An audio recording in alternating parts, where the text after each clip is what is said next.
Eu vou trazer para vocês hoje, rapidamente, falar um pouquinho da ufologia, tecnologia e a Operação Prato, falar de metamateriais, ultramateriais, né, que estão sendo estudados aí pelos cientistas, porque um pedaço de um OVNI, de um objeto voador não identificado, é algo extremamente valioso, né? Eles estão querendo estudar isso através de engenharia reversa para ver se tem alguma aplicabilidade, né, desses materiais aí em tecnologias de guerra, na parte de medicina, comunicação, né, porque às vezes tem chip também em nave, que já foi resgatada aí, e o assunto está bem em alta por conta das denúncias que estão ocorrendo nos Estados Unidos, no Congresso norte-americano. Vocês devem ter visto aí, acompanhado na internet, na televisão, as denúncias do David Grush, que era um ex-funcionário da inteligência norte-americana, que está denunciando o governo americano por esconder fragmentos de OVNIs, naves inteiras e corpos não humanos. Além disso, ainda tem toda uma questão do dinheiro, do orçamento que está sendo desviado de outras coisas. Então, o assunto ele está muito em pauta, muito em voga. Então, sem mais delongas aí, vamos começar. Como eu estava falando, metamateriais, né, ultramateriais para engenharia reversa. Pode ir o próximo aí. Como eu falei, assim, cientistas de todo mundo, militares e também ufólogos, eles têm um interesse muito grande, né, uma ganância forte em cima desses materiais, principalmente alguns países como os Estados Unidos, Rússia, China, que eles querem deter esses materiais para estar fazendo aí seus armamentos secretos, utilizar de repente na parte espacial. Então é algo que é extremamente cobiçado. E o que já se descobriu atualmente, através da Lei de Liberdade de Informação norte-americana, é que o Robert Bigelow, que é o do Bigelow Aerospace, que é o concorrente ali do Elon Musk, né, que tem soltado aí o satélite Starlink e tal. O Robert Bigelow ele foi chamado lá no finalzinho dos anos 2000, 2008, 2009, para trabalhar nesses metamateriais, ultramateriais, ganhando aí uma grana razoável do Pentágono, e ele ficou de propor para o governo e para o Pentágono norte-americano qual seria a aplicabilidade disso e também estudar algumas características desses materiais. Além disso, ele foi pago para construir um local onde armazenaria todos esses metamateriais e ultramateriais, né? Pode passar aí o próximo. Essa questão aí do metamaterial e do ultramaterial, o metamaterial a gente já sabe o que é. O ultramaterial, ele tem uma particularidade, geralmente são elementos químicos existentes no planeta Terra ou na tabela periódica que nós conhecemos, só que ele tem uma diferenciação na questão da contagem dos isótopos, né? Então, se você fizer uma análise isotópica num pedaço de disco voador, de um OVNI que caiu, você vai identificar que existe uma diferenciação. Além disso, né, a gente tem aí o interesse nesses metamateriais e ultramateriais desde o projeto Blue Book, que foi um projeto americano chamado Livro Azul, né? Teve até uma série na televisão, tal, era um pouco distorcida, mas trazia ali alguns casos. E durante esse projeto Blue Book, onde trabalhou inclusive um astrônomo conhecidíssimo, que era o Dr. J.N. Hynek, ou Dr. Hynek, a gente fuçando ali alguns arquivos dos Estados Unidos, o Arquivo Nacional dos Estados Unidos, a gente percebeu que essa documentação, ou seja, parte da documentação do Blue Book estava arquivada lá. E aí, consultando alguns documentos do período de 1952 a 1969, eu encontrei algumas folhas que citavam uma cooperação do governo norte-americano com o governo brasileiro. Ou seja, os órgãos geralmente de militares brasileiros. Então aqui a gente vê, por exemplo, cooperação com Brazilian Army, que é Exército Brasileiro, e Brazilian Air Force, Força Aérea Brasileira. Então hoje existem documentos que estavam lá perdidos no Arquivo Nacional Norte-Americano, que comprovam que já existia lá atrás, há muito tempo atrás, uma cooperação entre o governo brasileiro e norte-americano. Pode passar aí. Mais recentemente, questão de uns 2 anos atrás, a gente estava até durante o isolamento social, tal, houve uma liberação pelo FOIA, que é a Lei de Liberdade de Informação norte-americano, de documentos que são da Embaixada do Rio de Janeiro, datados de 1966, e que o conteúdo deles choca, porque fala de capturas, resgates ali, recolhimentos de fragmentos de OVNIs no Brasil, entre Santa Catarina e Paraná, estado de Santa Catarina e Paraná, feitos pela Força Aérea, depois foram encaminhados para o CNAE, que fica em São José dos Campos, que é a nossa área 51 tecnológica, né? Tem a área 51 nos Estados Unidos, tem a área 51 tecnológica no Brasil, que é a área 51. Às vezes vai muita coisa também para o CTA, né? O antigo DCTA lá, e de lá fala que foi encaminhado para a NASA. Então veja, um documento de 66 que foi liberado lá nos Estados Unidos, que fala de algo que aconteceu em nosso país, debaixo dos nossos narizes, e a gente não fica nem sabendo. Eu questionei e perguntei, né, para a Aeronáutica, através do SIC, Serviço de Informação ao Cidadão, a LAI, né, usando a LAI, para saber mais detalhes a respeito desse fato. E eles falaram que não existe nada, né? Geralmente eles negam, mentem descaradamente, tanto a Aeronáutica, Exército, Marinha, a BIM, já pedi muitas coisas e, infelizmente, geralmente eles negam, alegando muitas vezes que não existe o documento, ou que o documento pegou fogo, ou que perdeu na enchente, né? Essas são as 3 respostas básicas que eles trazem para mim, geralmente, e assim, é muito chato, porque a gente sabe que o negócio está lá, porque nós temos amigos, pessoas que trabalham lá dentro, e falaram, tem, mas só que é material classificado, às vezes tem envolvimento americano, e aí por uma questão da cooperação, desses acordos, esse material não vem à tona, ou seja, a população brasileira, a sociedade brasileira continua sendo enganada a respeito desse assunto, como está acontecendo também nos Estados Unidos, só que lá o pessoal se levantou através do Congresso Nacional e está reivindicando que seja aberto esses arquivos aí. Então vamos para frente. Como eu falei lá do Bigelow, né? Bigelow Aerospace e tal, a gente tem aí todo um programa, esse programa de análise de metamateriais, ultramateriais, chamava AATP, lá nos Estados Unidos. E hoje já tem documentos também liberados aí que contam essa história, quanto que ele recebeu de dinheiro do Pentágono, porque lá nos Estados Unidos é um pouco mais transparente, né? Você entrando com a lei, eles são obrigados a fornecer, caso já tenha passado algum prazo aí. Mas o que eu queria ressaltar aqui é que, algum tempo atrás, em 2009, no dia 5 de maio de 2009, eu recebi a visita de 2 agentes do Bigelow Aerospace lá dos Estados Unidos.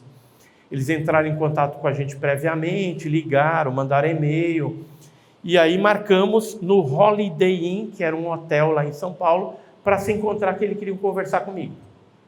Aí eu levei o meu cunhado, que é o Joseph Prado, eu estou aqui, esse aqui é o Jim Johnson, esse aqui é o Douglas Kurt, e a proposta deles era a seguinte, que eu fornecesse para eles materiais, metamateriais de caso de OVNIs no Brasil. Eu falei, tá bom, mas o que eu vou receber em contrapartida? Porque eu estou sabendo que o Bigelow Aerospace está bancando a MUFON que é uma entidade norte-americana, com $10 mil mensalmente. Se ele falasse para mim, vou dar $1.000, sei lá, algum dinheiro para ajudar nas pesquisas, beleza, teria ajudado os caras. Mas eles não queriam dar nada. Aí eu falei, então pega o aviãozinho e volta para os Estados Unidos. Ainda me ligaram de lá, mandaram e-mails, tal, mas não teve acordo. Porque eu acho um desaforo esses americanos virem para cá, pegar tudo, né, levar de mão beijada para lá e a gente tem que fazer esse papel. Então, isso me incomoda muito. E tem sido feito assim, dessa forma, tudo que relaciona a OVNI há muitos anos. Então, eles vêm para cá, pegam. Aí eu tinha uma dúvida do qual era a contrapartida que o governo brasileiro, né, os militares brasileiros, recebiam de alguma forma dos americanos. Porque ficar só fornecendo. Aí algumas pessoas me falaram o seguinte, é o seguinte, tem um projeto lá, tem até o nome do projeto, e esse projeto diz o seguinte, que os Estados Unidos encaminharia ou daria para o Brasil tecnologia da aviação de 5ª geração, ou seja, porcariazinha ali, mas é alguma coisa, a tecnologia lá Civan, que foi para os radares lá da Amazônia, e vez ou outra eles pegam alguns militares que se destacam dentro da aeronáutica, do exército, da marinha e tal, e levam para os Estados Unidos para treinar dentro de alguma coisa que eles acham lá mais relevantes. Então essa é a contrapartida. E os brasileiros, naquela época que foi feito o acordo, eles entendiam que os Estados Unidos era o que estava mais avançado na questão de analisar e de fazer essa engenharia reversa. Por isso que houve esse acordo, não só com o Brasil, mas com vários outros países da América Latina, alguns da Europa, né? E simplesmente passavam para lá por entender que os Estados Unidos estava mais avançado nessa questão de análise aí, né? Roswell, né? Teve o caso Roswell, daquela queda em 47.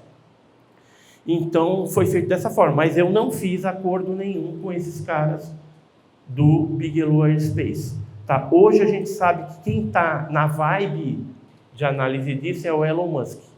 Embora ele pareça ser meio doidinho, né? Querendo ir para Marte, fazer base, essas coisas todas, mas às vezes ele tem uma conversa de despistamento do que efetivamente está acontecendo. Tá, mas o cara é muito inteligente, o cara ele está bem entendido e inteirado desse negócio. Com certeza no próximo ano, 2024, ocorrerão novas denúncias nos Estados Unidos e talvez a gente se surpreenda quem está envolvido, quem está recebendo dinheiro e estava trabalhando na clandestinidade com objetos voadores não identificados lá no governo norte-americano. Isso eu estou falando dos civis, né? Empresas ali, bilionárias e civis da área espacial que estão trabalhando com isso. Pode passar o próximo? Quando a gente fala assim de metamaterial, vou falar de alguns casos brasileiros. A gente tem aí um caso que aconteceu em dezembro, dia 13 de dezembro de 54, em Campinas, na rua Major Solon, num bairro ali de Campinas, bem central, e naquela época, em 54, apareceram 3 objetos em forma de pirâmide, assim, né, meio cones, e esses objetos eles começaram a soltar uma chuva prateada, como se fosse um mercúrio, né, e aquilo chovendo, né, caindo do céu, e como as calçadas lá tinha buracos, assim, tinha imperfeições, esse material quente caía, né? Estava quente ali, o pessoal esperou esfriar, e aí ele tomava assim, o formato da calçada, dos buracos. E aí começaram a tirar aquele material, levaram para o Correio do Povo, para o Cataldo Bove, que era um pesquisador de lá, e eles resolveram analisar isso. Quando analisaram, descobriram que era estanho quase puro, 88,91% de estanho, com outros elementos combinados ali. 88,91% de estanho. Pode passar o próximo.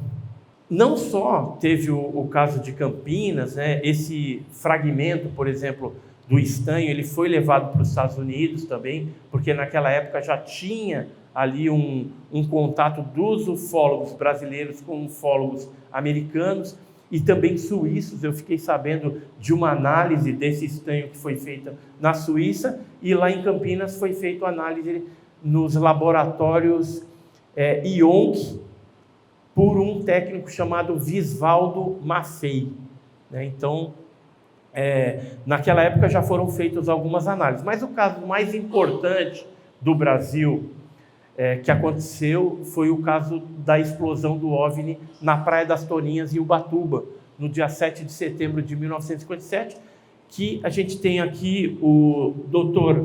Olavo Fontes, que era um pesquisador carioca. Ele morreu, inclusive, dizem aí as más línguas que foram os homens de preto, aí deram um jeito de dar cabo na vida dele, né? A gente sabe aí que pessoas que trabalharam com ufologia ou na área espacial, às vezes foram mortos em situações esquisitas, né? Assim, geralmente não fala que mataram eles, mas que morreram em acidentes de carro, morreram se suicidando com asfixia de gás carbônico dentro do carro, e coisas assim esquisitas, e a pessoa era uma pessoa normal que não teria motivo nenhum de fazer essas coisas. E o Dr. Olavo Fontes foi uma dessas pessoas, após ser visitado por pessoas da Marinha, no apartamento dele, que queriam esses fragmentos. Esses fragmentos, como é que chegaram na mão dele? Foi assim: o objeto apareceu na Praia das Toninhas, em Ubatuba, no dia 7 de setembro de 57. Lá tinha alguns pescadores, na época moravam 6 famílias de pescadores, tinha turistas também. E aí veio um objeto do espaço, um disco voador mesmo. Quando ele chegou na faixa d'água, ele subiu, parou, deu uma paradinha e subiu. Quando ele subiu, ele explodiu em vários pedaços. O pedaço maior caiu na água e os pedaços menores, alguns deles chegaram a cair na terra, quentes também. Quando esfriou, alguém ali pegou, mandou esses fragmentos com a história para o doutor, um jornalista bem conhecido, que era o Ibrahim Sued, né, quem é mais antigão aí, com certeza sabe quem é esse jornalista, colunista do jornal o Globo, lá do Rio de Janeiro. E o Ibrahim Sued, então, noticiou isso no jornal o Globo, e depois o Dr. Olavo Fontes foi lá, pegaram esse material, analisaram no Ministério da Agricultura, foi publicado na revista O Cruzeiro, extinta revista O Cruzeiro. Enfim, isso foi parar lá na NASA, foi parar na APRO, que era uma entidade norte-americana, e eles começaram a analisar. Só para vocês terem uma ideia, está sendo analisado até hoje. Isso aconteceu em 57, mas esse é um caso brasileiro envolvendo ultramaterial que chama a atenção dos pesquisadores, dos cientistas, dos ufólogos militares lá dos Estados Unidos até hoje. Bom, pode passar o próximo. Um físico famosíssimo aí, que é o Jacques Vallée, francês, ele se interessou pelo assunto, sempre se interessou por OVNI, e ele tem até uma teoria da origem dos OVNIs, que seria seres interdimensionais, ele defende muito isso. E ele também se interessa muito por metamateriais. Jacques Vallée é o que está de pullover ali, azul. E o que aconteceu? Ele ficou sabendo que um pedaço desse OVNI de Ubatuba estava no Museu OVNI na Argentina, que um pesquisador chamado Ojeda teria recebido isso do Dr. Olavo Fontes, e depois, quando ele já estava velhinho, ele resolveu entregar esse material para Silvia e para Andrea Simondini, que são as curadoras desse Museu OVNI na cidade de Entre Rios, lá na Argentina. Quando o Jacques Vallée foi lá, ele pediu amostras desse fragmento de Ubatuba, eram 2 fragmentos. Ele conseguiu, levou esse material para os Estados Unidos, para o Gary Nolan, que é um microbiologista da Universidade de Stanford, nos Estados Unidos, e lá, com uma máquina de análise de isótopo bem moderna, ele descobriu que o metal do OVNI de Ubatuba era 30% diferente de qualquer magnésio encontrado na Terra, ou seja, era algo que não era da Terra, era de fato extraterrestre. Ele já deu várias entrevistas, participou de podcast, né, falando a respeito disso. Esse cara aqui, ele trabalha para o governo, trabalha para a universidade e já mexeu com pelo menos 12 metamateriais diferentes de OVNIs, de casos ocorridos em várias partes do mundo. Pode passar o próximo? Esse metal de Ubatuba, esse ultramaterial aí, ele é tão importante e eu trago para vocês aqui uma análise que foi feita pela NASA, embora a NASA negue que nunca mexeu com OVNI, que isso não existe, não tem nada provado ainda, a NASA mente. Eu já até desafiei, se o Bill Nelson quiser dividir o palco comigo aqui, em 2 minutos eu desbanco ele, porque eu vou mostrar documentos da própria NASA, no site oficial da NASA, que mostram e comprovam que eles sempre mexeram com OVNIs, inclusive com casos brasileiros. Está aqui, ó. Tem aqui, ó, Brasil. Esse Peter A. Sturrock é um professor da Universidade de Stanford que trabalha junto com o Gary Nolan. E está aí uma análise que foi feita, uma análise efetuada na NASA em 1981, nesse fragmento. Então, isso aí comprova o quê? Que existe um interesse da NASA. Mas isso foi em 81. Pode passar o próximo. Esse aqui é um documento que eu localizei, várias páginas de agosto de 1979, que mostram estudos de engenharia reversa feitas pela NASA em acidentes e pedaços de OVNIs, que eles tensionavam, eles queriam utilizar isso na propulsão das espaçonaves da NASA. Tá? Então, em 79, aquela análise é de 81, mas em 79 eles já pensavam em mexer com esse tipo de coisa. A NASA, isso está no site oficial, é só entrar lá, vocês vão ver essa capa aqui e tem todo o estudo que eles fizeram naquela época. Então, a NASA mente descaradamente. Só que a NASA não vai ficar fora do momento importante que a gente vai vivenciar até 2030, que será a revelação para o mundo de que vida extraterrestre existe.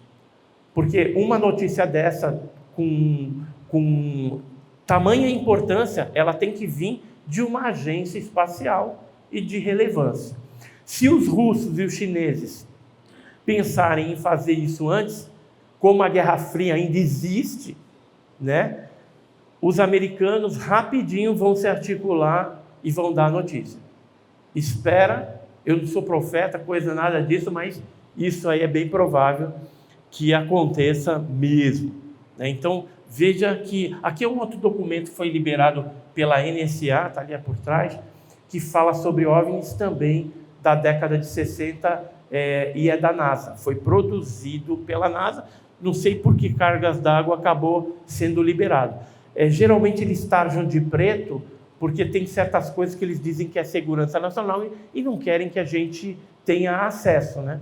Mas é assim que funcionam as coisas lá nos Estados Unidos. Pode passar o próximo? Aí são vários, né? Diversas análises que foram feitas em várias épocas do metal de Ubatuba. Então, o Ministério da Agricultura, Caltech, lá nos Estados Unidos, NASA, universidades francesas, California Institute de Tecnologia, ou seja, olha quanta coisa que existe que fica acobertada do público. Aí vocês perguntam, como é que o Edson conseguiu esse negócio? Sorte de principiante. Eu conheci um professor da FGV lá em São Paulo que assessorou e levou o Peter Sturrock em Ubatuba para investigar isso em 1985. 1985. Já tinha passado muitos anos, mas olha só, em 85 eles tinham esse interesse do fato que ocorreu em 57. E aí, quando esse cara da FGV entrou em contato comigo, que a gente começou a conversar, ele falou, vou te mostrar um material, uma pasta desse tamanho assim, com um monte de laudos que já tinham sido feitos, que o Peter Sturrock mandou para ele. Além disso, tinha vários depoimentos de pessoas lá de Ubatuba, moradores, que tiveram algum envolvimento com esse caso.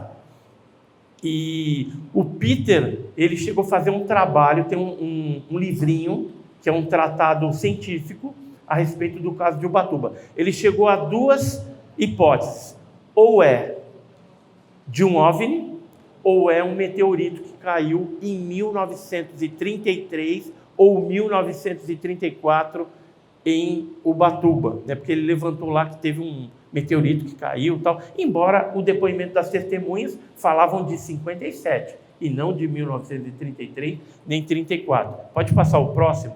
E aí, o que aconteceu? A gente ficou nessa dúvida, será que é OVNI mesmo? Será que é um ultramaterial, né? Ou será que é um meteorito que caiu na Terra? Porque aí seria alguma coisa extraterrestre também. Meteoritos, sideritos, né, que caem na Terra, são materiais extraterrestres. Aí, só para vocês terem uma ideia, que eu comentei, né, que estava no Museu OVNI, eu estive visitando esse Museu OVNI na Argentina, assim como o Jacques Vallée teve lá, eu também fui, e tive a oportunidade de pegar esse material. Geralmente o magnésio ele é leve e extremamente duro, só que para usar na parte espacial, não dá para você fazer a fuselagem toda do foguete, porque é um material extremamente explosivo. Por exemplo, aqueles fogos de artifício branco, né, quando saem os fogos brancos, geralmente é magnésio que é utilizado. Então é um material explosivo. Mas talvez os isótopos alterados, talvez não seja tão explosivo. Então é isso que os cientistas americanos lá de Stanford estão verificando agora. O Gary Nolan está estudando isso, porque pode ser que na mexida dos isótopos ocorra uma propriedade, uma característica diferenciada no metal, que ele não fique tão explosivo. E aí poderia ser usado na parte espacial. Por quê? É um material leve, extremamente leve e resistente. Então seria ideal. A gente sabe hoje que alguns pedaços de aviões, algumas partes da fuselagem é feito de magnésio, mas não tudo, porque senão é muito risco ali, né? Você colocar em risco a vida das pessoas por conta dessa capacidade de explosão. Pode passar o próximo? Vocês estão pensando agora aí, né? Então é meteorito esse troço aí. O cara vem falar de OVNI, de disco voador, é meteorito. Não é meteorito. A gente levou para 2 especialistas de meteorítica, cara que entende, e eles analisaram. Esse aqui é um dos laudos, e chegaram à conclusão que não é meteorito, porque meteorito que já caiu na Terra, que tem em sua composição magnésio, tem no máximo 23, 26% de magnésio combinado com níquel, ferro, estanfiodita, farringitonita, que são alguns elementos que geralmente tem no meteorito. E esse material do OVNI de Ubatuba é 99,3% de magnésio. E o 0, qualquer coisa lá é óxido de magnésio enferrujado, que faz sentido. Se ele caiu na praia das Toninhas, numa área lá de mar, que você tem uma salinidade exacerbada, o que vai acontecer? Com o tempo, vai dar a oxidação da peça. Vocês estão vendo uma mão ali com 4 fragmentos? Então, com o passar dos anos, eu recebi de um filho de um militar do Exército que participou da coleta desses fragmentos lá em Ubatuba. Eu recebi dele esses fragmentos. Falou: meu pai já morreu, mas eu não quero que envolva o nome do meu pai, né? E como vocês pesquisam, isso está aqui. O que eu fiz? Levei para o IPT e para o LCT, lá na USP, na Universidade de São Paulo, e pedi para fazer uma análise quantitativa e outra qualitativa. Primeiro eu fiz a qualitativa para saber se tinha bastante magnésio, porque eu tinha a história do filho do militar do Exército me falando que aquilo era de Ubatuba. Como eu tinha uma noção que os fragmentos de Ubatuba tinham 99,9, era bem elevada o percentual de magnésio, eu falei, na qualitativa, se aparecer muito magnésio, eu estou diante de alguma coisa realmente quente. Né? Se fosse qualquer outro material, poderia ser qualquer outra coisa, ou alguém até querendo fazer uma peça, entregar uma peça na gente. Mas não, aí deu, na análise do IPT, que foi a qualitativa, depois eu fui para uma quantitativa no LCT, Laboratório de Caracterização Tecnológica, e lá deu que realmente era 99,3, né, as amostras de magnésio, o resto era óxido de magnésio. Então aí eu tive a segurança de que eu estava diante de um pedaço de OVNI, de nave mesmo, já que aí depois a gente fez, né, o negócio do meteorito e foi descartado. Se o Peter Sturrock chegou à conclusão que era o OVNI ou meteorito e foi descartado o meteorito, só sobra uma hipótese e é um OVNI. Hoje eu sou um dos poucos ufólogos que tem um pedaço de um disco voador, de um OVNI que explodiu há muito tempo atrás. E isso é extremamente cobiçado, tanto é que eu guardo em cofre, né? Não guardo isso na minha casa, senão invadem lá, pega, isso aí deve ter um valor incomensurável, nem sei quanto que vale. Eu tenho pelo menos 4 pedacinhos desse negócio. Agora lá no Museu da Argentina tem uns pedaços generosos. Pode passar para o próximo? Vamos entrar agora num aspecto da Operação Prato, né? Então, metamaterial, ultramaterial, ficou claro para vocês que há um interesse governamental, militar, NASA, todo mundo está interessado nesse negócio, porque é daí que vai vir uma tecnologia mais moderna, mais avançada, para que esses países fiquem em destaque em relação aos seus inimigos bélicos. Ou seja, se os Estados Unidos conseguir uma tecnologia com base em engenharia reversa mais avançada, ele vai estar na frente da China, da Rússia. E assim, vice-versa, né? Se acontece de algum outro país, né, colocar, de repente, alguma dessas tecnologias aí na frente dos Estados Unidos, eu tenho certeza aí que os Estados Unidos vai partir para cima de alguma forma. Tanto é que a gente está sabendo aí que em 2024 talvez haja uma abertura parcial, não total, desse assunto aí, mas alguma coisa já vai vir à tona.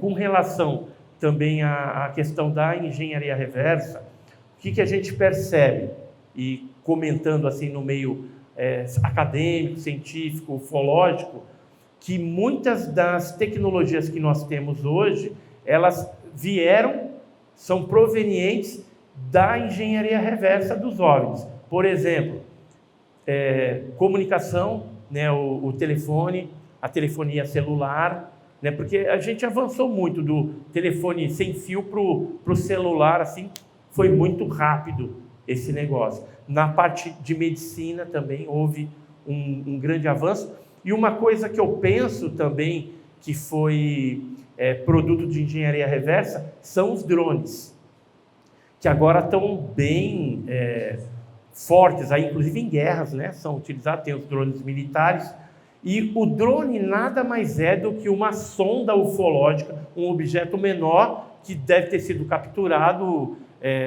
em algum momento, e aí foram produzidos então esses drones, né, fazendo o que eles fazem. Porque no passado, você pegar a década de 80, 70, você tinha objetos que faziam movimentos de folha caindo, movimentos entrecortados, evoluções totalmente loucas, e isso, naquela época, a gente não tinha nenhuma aeronave convencional, balão, avião, helicóptero, que fizesse algo desse tipo. Então, essa característica no passado era uma característica onde a gente podia identificar que um OVNI, que aquilo era um OVNI, efetivamente, né?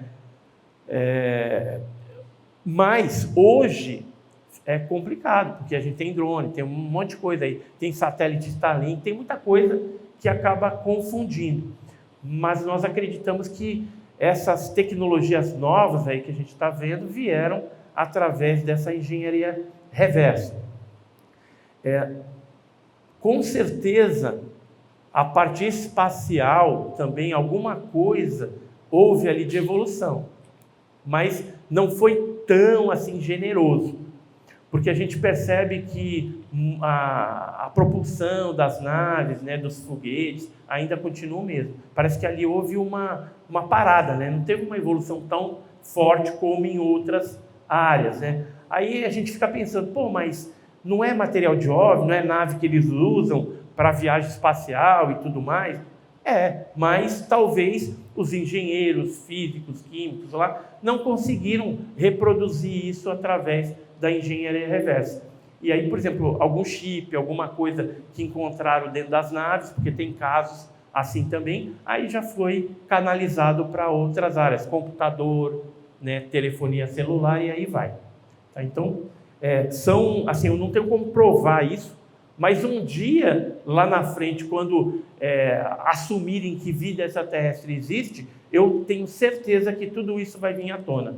E aí a gente fala, um certo dia eu estava lá na UEMA, né, e o Edson comentou a respeito disso. Então, é só a gente aguardar que vai acontecer. Vamos falar de Operação Prato? Antes da Operação Prato, o fenômeno ele já ocorria. Pode passar o próximo.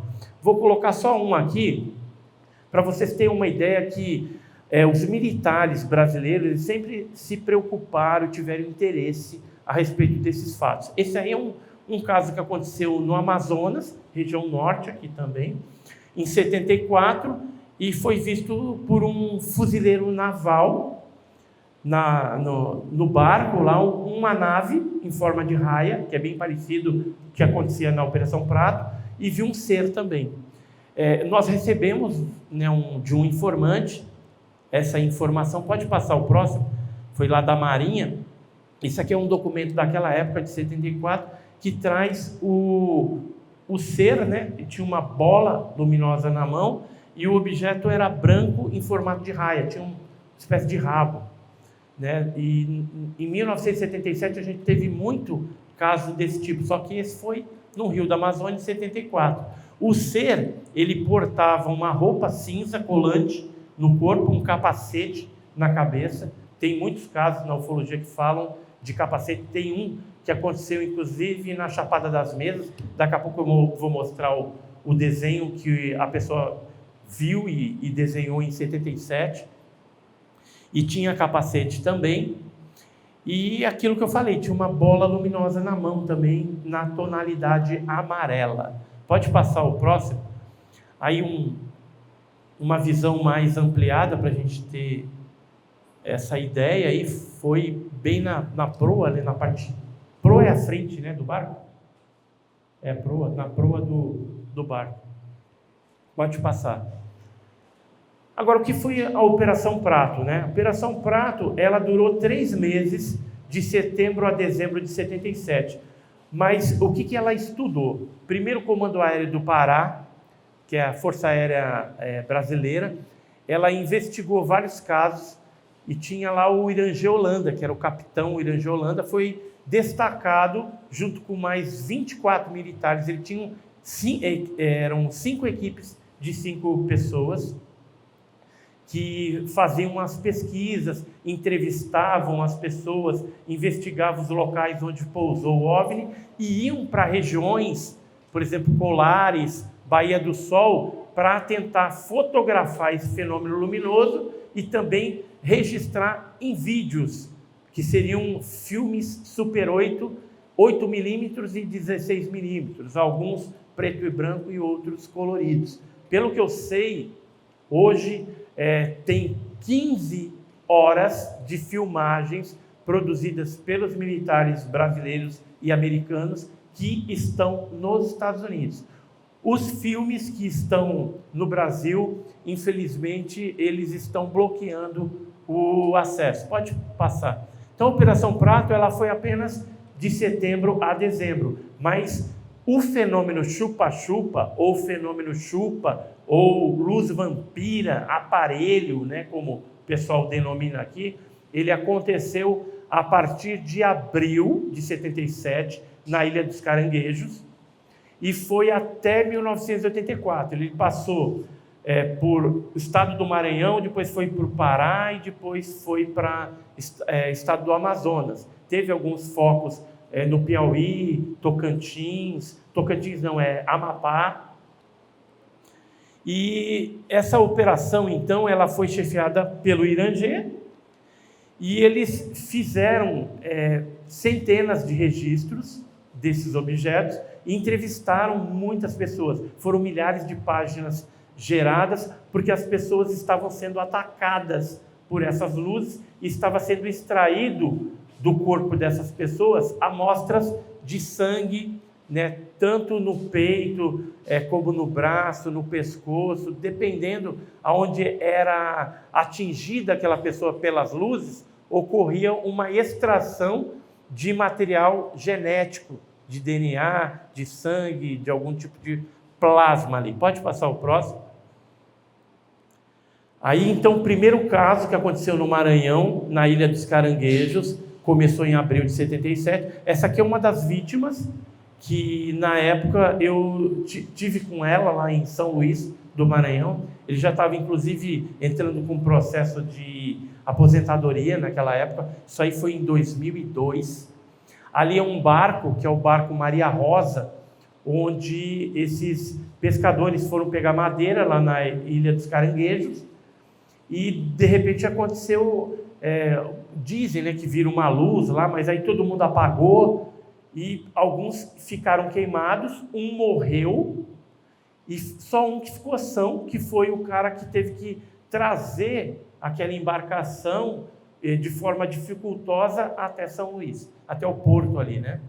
E aí o caso ganhou os jornais mais importantes ali da época, tanto do Maranhão como o Jornal Pequeno, né, publicaram matérias a respeito disso. Pode passar o próximo? Durante, né, a Operação Prato, como eu falei, foram feitas centenas de fotografias e também filmagens, né? Esse cidadão aqui é o sargento Flávio Costa, da equipe do Irangê Holanda, do primeiro Comar, primeiro Comando Aéreo. Ele é que geralmente fazia esses registros cinefotográficos, né, já falecido também. Aí algumas imagens desse fenômeno são... Eu, pelo menos, tenho mais de 100 fotos tiradas assim, que a gente conseguiu, não da aeronáutica, mas de civis, de militares que participaram disso, porque a aeronáutica, a única coisa que ela liberou até hoje foram cópias, xerox, vamos dizer assim, dessas fotos. Ou seja, não tem nenhuma foto lá colorida, uma foto nítida para a gente ver. E esse material de xerox, de cópia, está hoje disponibilizado no Arquivo Nacional. Qualquer pessoa pode ter acesso a isso. É um relatório até grande, mas parcial. Embora a aeronáutica fala que só tem aquilo e só aquilo que foi divulgado, nós sabemos hoje que existe muito material que não veio à tona, que provavelmente esteja com a classificação de secreto e ultra secreto. O que veio à tona foi sigiloso e confidencial. São 4 formas de classificação. Pode passar o próximo? Aí o Irangê Holanda, né, que chegou a ver também um objeto imenso lá em Ananindeua, no rio Guajará, e foram produzidos também milhares de páginas de documentação oficial. Tem relatórios, documentos importantes que o próprio Irangê contou o seu caso de avistamento, que até hoje não vieram à tona. É um documento bem extenso. Algumas outras testemunhas também emblemáticas do caso da Operação Prato, que foram entrevistados ali, também não vieram à tona até hoje. Estão escondendo da população. Próximo. Aí algumas pessoas que foram atacadas, né? Geralmente o pessoal fala que um monte de mulher foi atacada, porque a imprensa naquela época, ela noticiava, né, que os vampiros lá extraterrestres gostavam de mulher. Mas não é bem isso. Na estatística que foi feita, o número de homens foi bem maior. de homens atacados do que mulheres. Aí algumas fotos, né? A Aurora Fernandes, que é uma vítima do fenômeno chupa-chupa, ela estava no bairro do Jurunas, em Belém, e foi atacada em 77.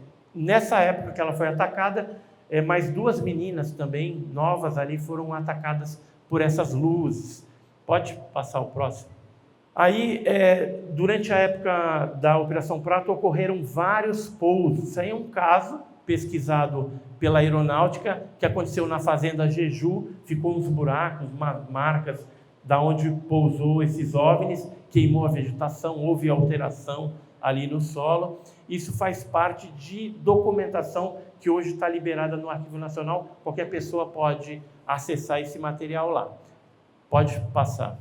Os vídeos, né, que eu estava falando para você, foi feito fotos e vídeos, aí são alguns fotogramas desses vídeos, só que houve um advogado chamado Rafael Pederneiras, ele entrou com um processo para liberar, já que 77 para cá já estaria desclassificado, só que eles criaram, o pessoal da aeronáutica criou uma brecha dentro da lei, falando que esse estudo é um estudo científico que pode trazer avanços para a ciência, etc. e tal. Com base nisso, eles colocaram o seguinte, que não iriam liberar esses vídeos e que só quem poderia ter essa autoridade de liberar é o comando da aeronáutica. E o comando da aeronáutica disse que não ia liberar. Ou seja, por isso que a gente colocou sigilo eterno entre aspas, né?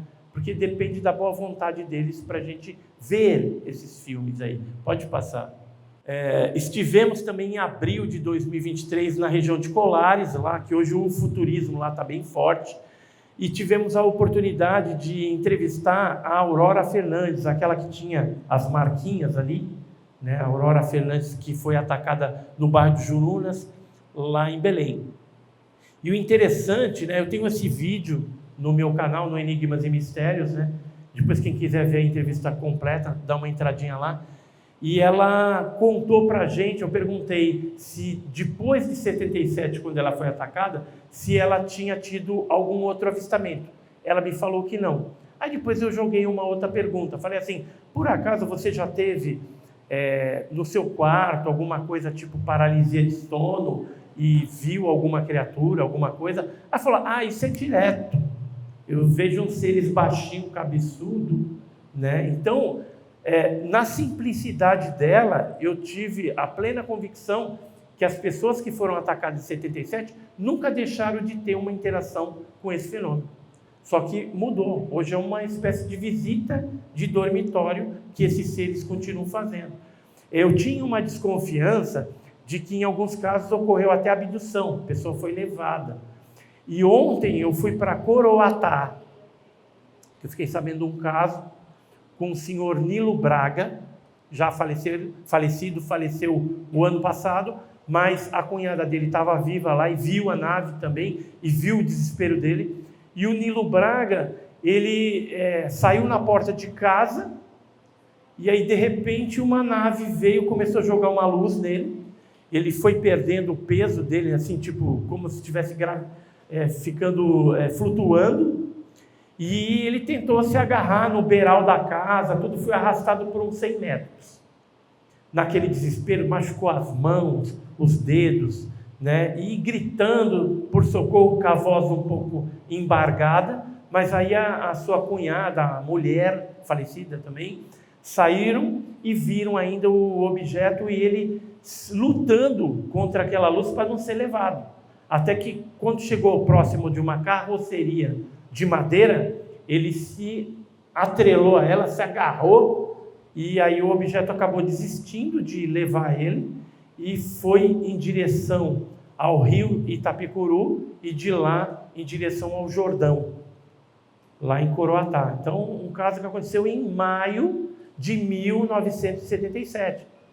O primeiro caso do Maranhão foi em abril, na Ilha dos Caranguejos. Mas tem esse em Coroatá, uns 40 quilômetros daqui, mais ou menos, 30 e poucos quilômetros.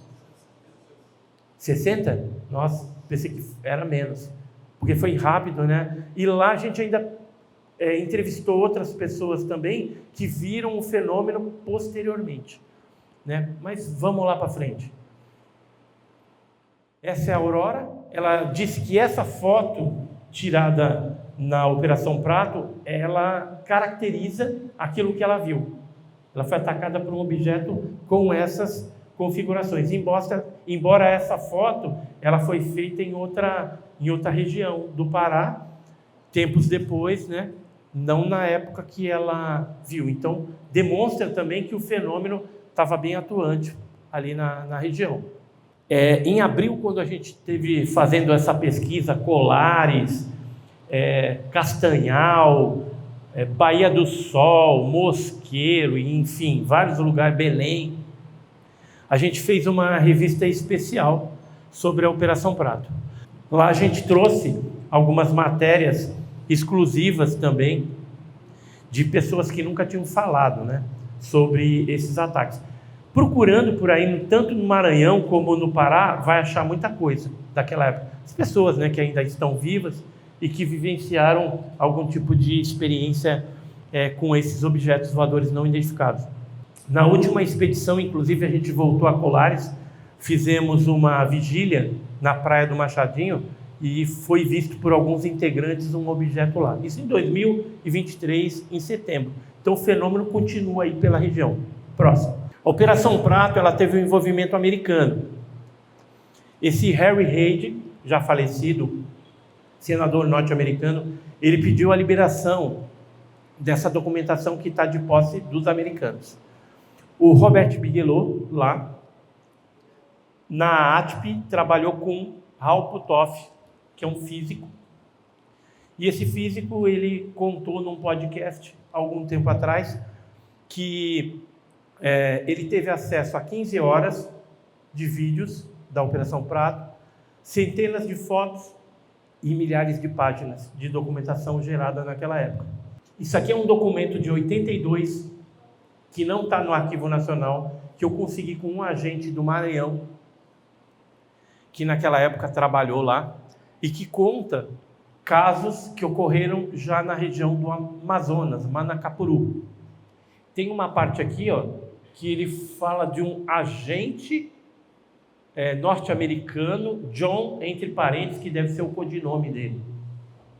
Então, é um documento de 82 que comprova o envolvimento americano. Além disso, o Irangê Holanda, capitão, ele se encontrava periodicamente com um jornalista norte-americano chamado Bob Pratt, do National Enquirer, que era uma revista lá, que ele escrevia, e ele vinha cheio da grana, comprou um monte de coisa. O Carlos Mendes, que escreveu um livro chamado Luzes do Medo, foi um jornalista que acompanhou toda a Operação Prato, tanto no Maranhão como no Pará.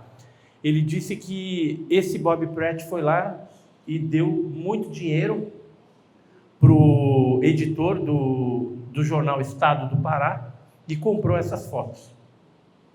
E uma vez ele estando aqui no Brasil, eu fui perguntar para ele.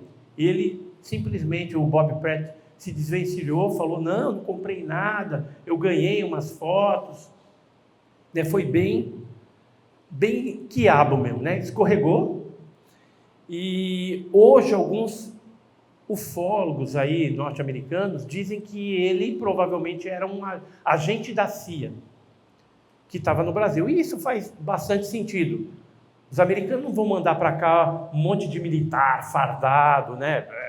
Fazendo aquele estardalhaço para conseguir esses materiais. É mais fácil pegar um cara infiltrado, dizendo que é um jornalista, e ele passa, um turista, e passa batido na multidão. Então, houve sim o envolvimento americano no caso da Operação Prato, assim como no caso Varginha, na Noite Oficial dos OVNIs, vários casos aí que a gente conhece, a gente percebe o envolvimento americano. Aquele telex que eu mostrei, né, da embaixada norte-americana lá no Rio de Janeiro, que caiu o OVNI e tal, foi para São José dos Campos, depois foi para a NASA. Então você vê que o negócio já é antigo, pode passar. Nessas viagens que a gente fez para cá, a gente entrevistou também Daniel Rebisso, que que foi um dos investigadores que escreveu o livro Vampiros Extraterrestres na Amazônia. É um livro, foi o primeiro da Operação Prato, muito legal. Entrevistamos o Carlos Mendes ali embaixo. E o interessante é que o Daniel Rebisso, ele nos contou que uma amiga dele lá, que era relacionada com o pessoal do Primeiro Comar, isso em 77, tá? Teve uma ocasião que os americanos foram para lá, essa amiga lá viu esse pessoal lá, houve uma apresentação dos filmes da Operação Prato, estavam presentes altas patentes da Força Aérea Brasileira, do extinto SNI, que hoje é a nossa ABIN, e tinha também 5 caixões fechados de metal, que ela não viu o que tinha dentro, ninguém sabia o que tinha dentro, mas após acabar lá a reunião, essa exibição de filmes da Operação Prato, os americanos que estavam lá pousados pegaram esses caixotes, embarcaram nos aviões norte-americanos e foram-se embora. A gente não sabe o que tinha ali, mas a gente pode conjecturar. Poderiam ser corpos de pessoas que foram atacadas pelas luzes e que talvez não tivessem parente, né, ninguém que reclamasse o corpo, e foram levados esses corpos para estudo lá nos Estados Unidos, ou ainda, de repente, algum ser, sei lá, que de alguma forma conseguiram abater, né, porque há casos na ufologia mundial, e no Brasil também, de seres que foram abatidos com um armamento normal, né, a bala mesmo. Alguns foram resgatados, outros ficaram inteiros, outros ficaram mutilados. Eu sei de um caso que foi dada uma rajada de submetralhadora e arrancou a cabeça, caiu a cabeça da criatura por um lado, o corpo por outro, os seres pegaram o corpo do bichinho que estava sem cabeça e saíram levando para dentro da nave, e a cabeça depois foi analisada no Instituto de Criminalística lá em São Paulo. Só que é lógico, procura lá, vê se tem algum documento. Não tem. Os militares fizeram análise, aquela coisa toda, e depois levaram essa documentação embora. Geralmente eles dão uma limpa. Então, presença americana, eu não tenho dúvida nenhuma que a Operação Prato teve. Pode passar o próximo? Passando agora assim para algo mais genérico, o que está ocorrendo no Brasil e no mundo? Pode passar. Está ocorrendo assim no Brasil uma quantidade de casos imensa, a gente não sabe o que está acontecendo. Só no Enigmas e Mistérios nosso lá a gente recebeu mais de 350 casos até novembro de 2023. Eu estava mostrando até para o João, eu recebi uns 4 vídeos de um objeto que ele é comprido, tem uns 30 metros de diâmetro e azul.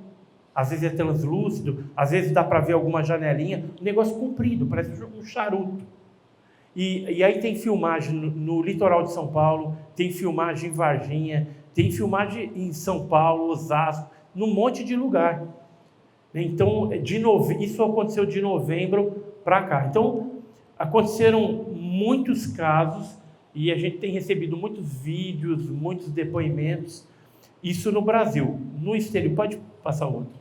No Brasil, para a gente ter uma ideia, esse auge de avistamentos ocorreu, por exemplo, no mês de outubro, novembro, dezembro de 2022. Não sei se vocês acompanharam, mas no sul do Brasil estava tendo muito avistamento. Piloto da Azul, da Latam, da Gol, reportando isso. Pilotos da FAB também que chegaram a perseguir os objetos. Hoje, para vocês terem uma ideia, já está lá no Arquivo Nacional 44 relatórios feitos desse ano de 2022, e muitos deles são desses pilotos relatando esses casos no finalzinho do ano de 2022.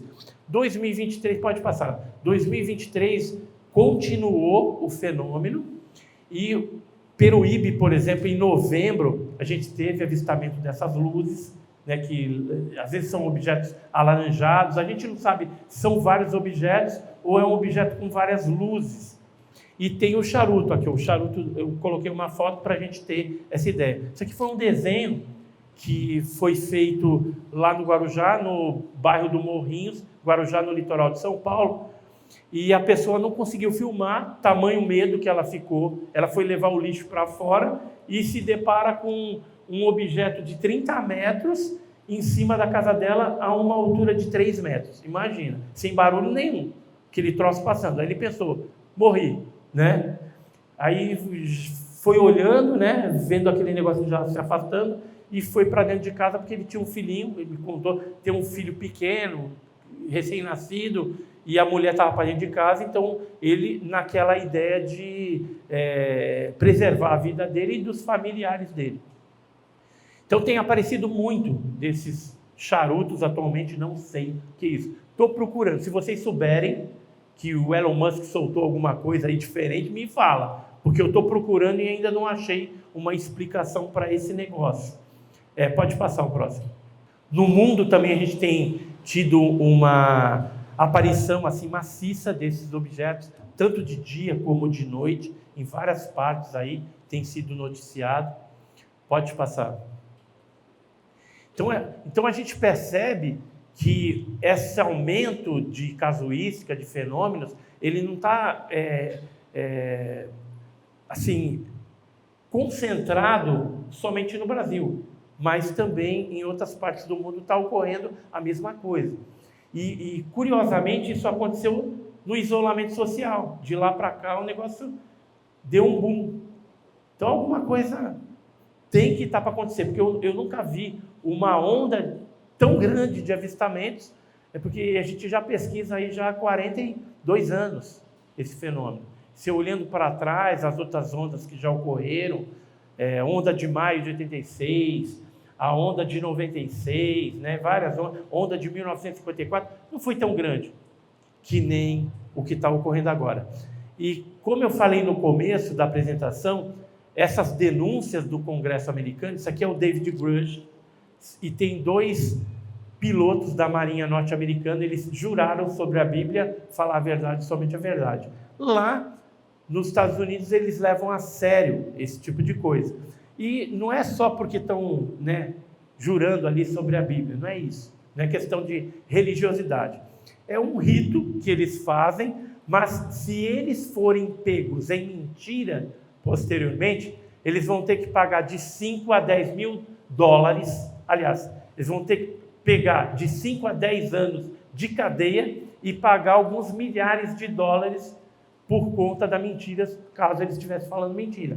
Só que até agora ele não foi pego em nada disso.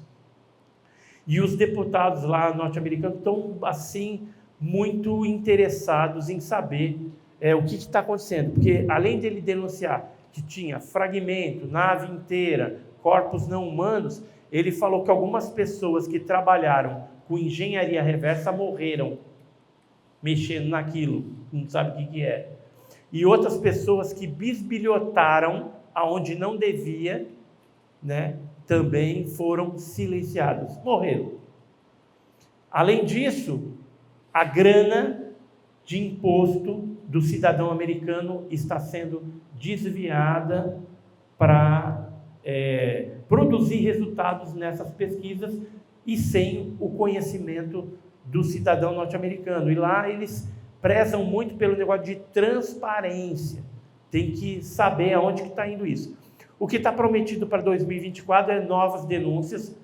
Tem inclusive um piloto da USAF, da Força Aérea Norte-Americana, que participou do transporte da nave e dos seres de Varginha, Minas Gerais, para os Estados Unidos, para a 51, que talvez pode ser que seja um dos denunciantes numa nova audiência.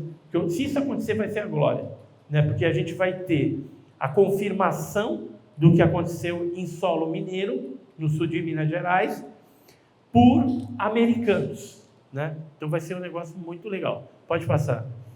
Então, assim, finalizando, né, para a gente ter um panorama assim, resumido de tudo aquilo que eu falei, as perspectivas futuras, né, rumores, a gente vai ter aí o reconhecimento da vida extraterrestre por algum país influente até o ano de 2030. Quem falou isso não foi o Edson Boaventura. É lógico que eu estou falando aqui, mas com base em quê?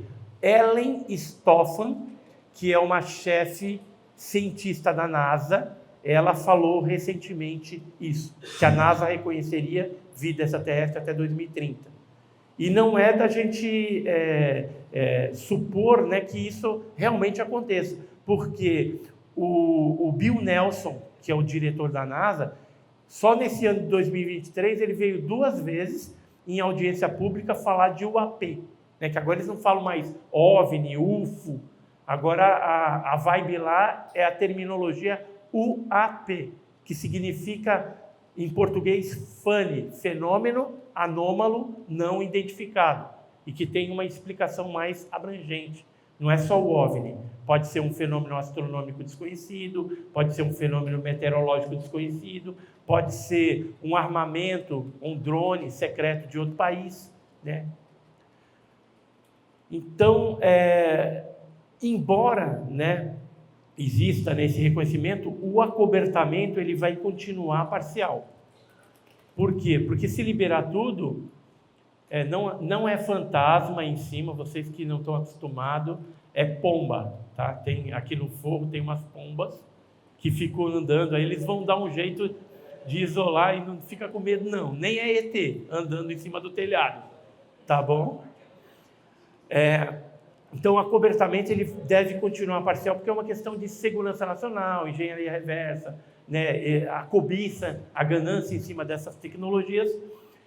Mas, mesmo assim, novos avanços tecnológicos virão por meio da engenharia reversa. Então, como já teve muita descoberta, muita coisa, mas ainda vai continuar ocorrendo, porque conforme a gente vai avançando, no tempo a gente vai descobrindo novas coisas aí. E quem ficar no topo lá, com certeza vai dominar aí os seus potenciais inimigos bélicos, né? Teremos também novidades em depoimentos da Operação Prato e continuidade do aumento de casos no mundo. É só pesquisar. E vocês já estão aí pensando, de repente, fazer um grupo ufológico no Maranhão. Logicamente, utilizem metodologia científica, tá? Para não virar mais um biruta aí da vida, que é muito importante ter agregado num grupo que pesquisa esse tipo de coisa seriamente, cientistas que colaborem, né, nas suas áreas de atuação, laboratórios aí fornecendo análises, né, de materiais eventualmente que aconteçam aí, e aquela coisa, vamos esperar ver se de repente o governo do Brasil para de ser submisso ao governo norte-americano e de repente a gente cria alguma coisa para estudar e fazer engenharia reversa aqui, porque aí a gente vai ter avanços no Brasil sem depender dos norte-americanos. Teremos também aí as denúncias, né, lá no Congresso norte-americano, que continuarão. Isso é importante porque a gente tem que ficar antenado, porque muita coisa que vai acontecer de liberação nos Estados Unidos, aquilo lá vem como uma onda de choque, influenciando vários outros países. E o Brasil vai ser um dos influenciados por conta do acordo que eu mencionei no começo. Pode passar? E aí chegamos ao fim. Queria novamente aí agradecer, né, a FLIC, né, todo o pessoal que viabilizou aí a FLIC, a 7ª FLIC aqui de Codó, no Maranhão. E as palmas são para vocês.